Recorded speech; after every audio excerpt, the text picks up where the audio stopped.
Chuck Norris. This video wasn't supposed to look like this. Just a regular workout, no choreography.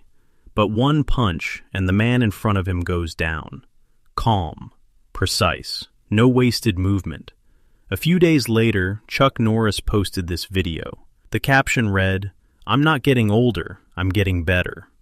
Someone who had spoken to him the day before said he had been training and was in high spirits. But he added one detail. He looked like he was just getting started.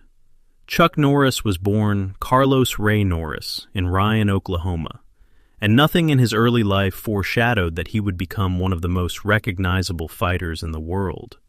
But everything changed when, in the late 1950s, the U.S. Air Force sent him to Osan Air Base in South Korea, where he discovered Tang Soo Do, a Korean martial art based on hand-to-hand combat, powerful kicks, and self-defense. He was in his early 20s, and he mastered it in a way that surprised everyone. He trained longer than required, harder than was accepted, to win 6 consecutive World Karate Championships. And then he created his own system, Chun Suk Do, combining everything that had ever worked.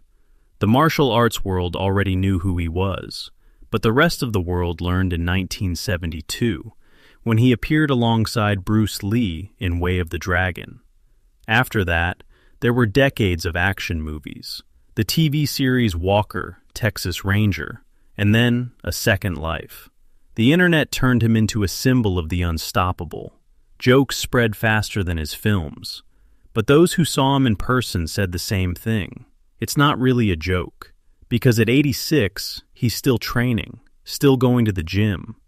And perhaps the strangest thing is, he doesn't do it to prove anything to others, but because, it seems, he's still testing one thing.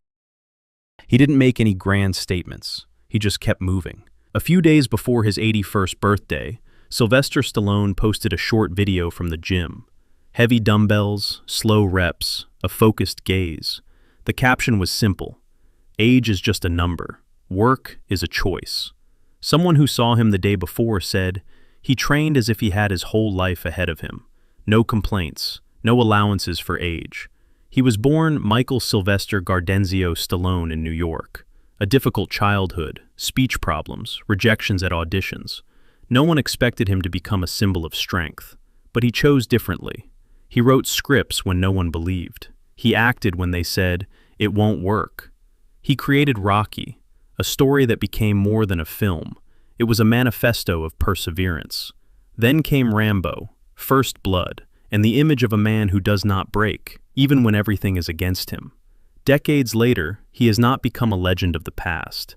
He remained a man of action, training, discipline, the habit of seeing things through to the end.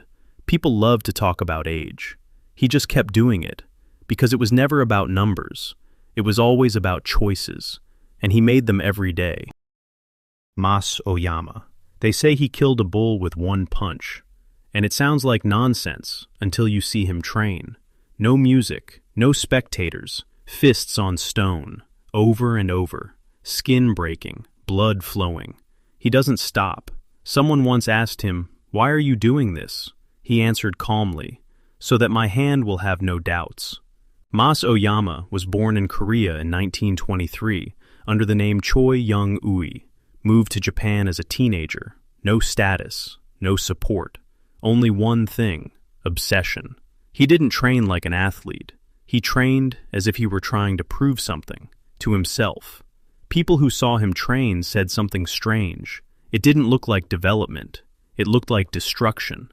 He was breaking his body to remove the limit. And at some point, stories started appearing about bulls. More than 50.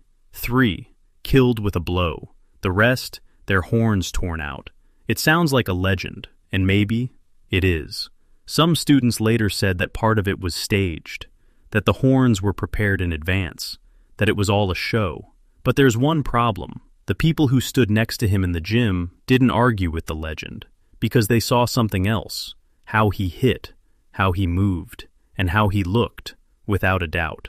In 1952, he went to America. 32 cities, 32 open challenges. Anyone could go up against him, and no one came out with the same expression on their face.